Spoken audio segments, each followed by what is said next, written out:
निवडणुकामध्ये सगळं काय 25 जागा वगैरे काय सेटलमेंट युती वगैरे झाली होती आणि नंतर कोणाचाही आदेश आला त्यावेळेला संपर्क प्रमुख आदेश बांदेकर होते.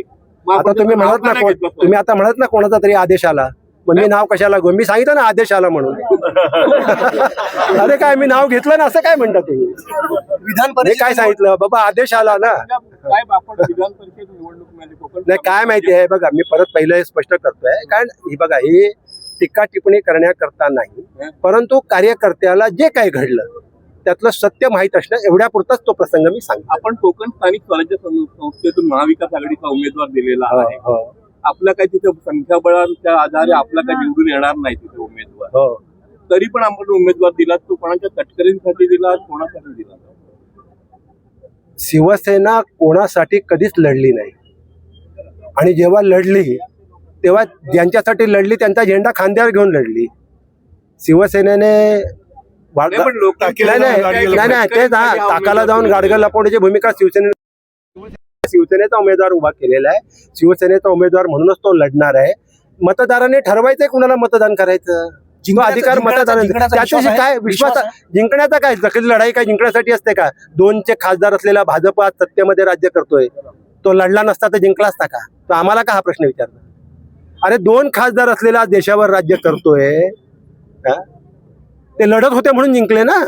तर शेवटी जर लढायचं पाहिजे निवडणूक उद्देश तितकाच आहे की समोरच्या बलाढ्य किंवा बलाढ्य कोण बलाढ्य कसला बलाढ्यानुसार तुमचा उमेदवार निवडून येऊ शकत नाही स्थिती असताना कोणता विश्वास मनात आहे? विश्वास कशाला हवाय? निवडणूक लढवायसाठी असते, लढायची असते. कार्यकर्ता लढतो. शिवसेनेने लढायचा निर्णय घेतला, लढत राहणार, जिंकेपर्यंत लढत राहणार. शेवटच्या वाक्यामध्ये तुम्ही सांगितलं की पुढची निवडणूक ही स्वबलावर, काय आत्मविश्वास आहे?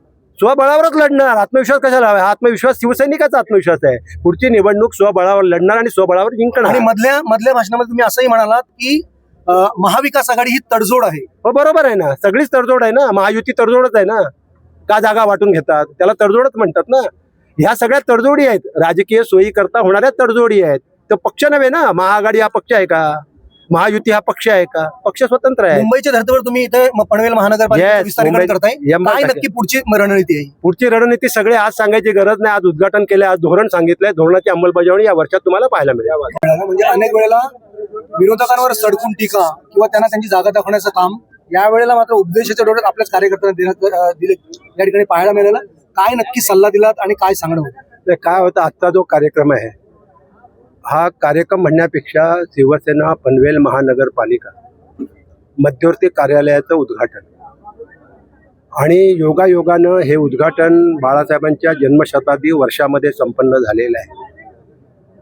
त्यामुळे सगळ्यात पहिलं काम आहे की शिवसैनिकांनी संघटित होणं. एकदा शिवसैनिक संघटित झाला आणि तो जर मैदानात उतरला तर त्याच्यासमोर कोणाचाही टिकाव लागू शकत नाही. शिवसैनिकाला सामोरं जाण्याचं धारिष्ट्य महाराष्ट्रात कुठल्याही राजकीय पक्षाकडे नाही आहे. आणि म्हणून शिवसैनिक हा खंबीरपणा उभा करणं, त्याचं मनोधैर्य वाढवणं,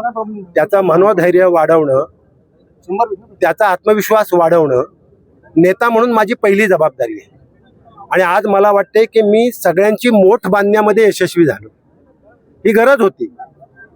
खरं म्हणजे दुर्दैवानं हे केवळ माझ्या पक्षात आहे असं नाही, सर्वच पक्षांमध्ये हे चाललंय. कुठलाही पक्ष याला अपवाद राहिलेला नाही. पण आज मला पनवेलमध्ये याचा आनंद झाला की मी सगळ्यांची एक चांगली मोठ बांधू शकलो. आता निश्चितच एक चांगली दिशा या पनवेलमध्ये संघटनेला मिळेल.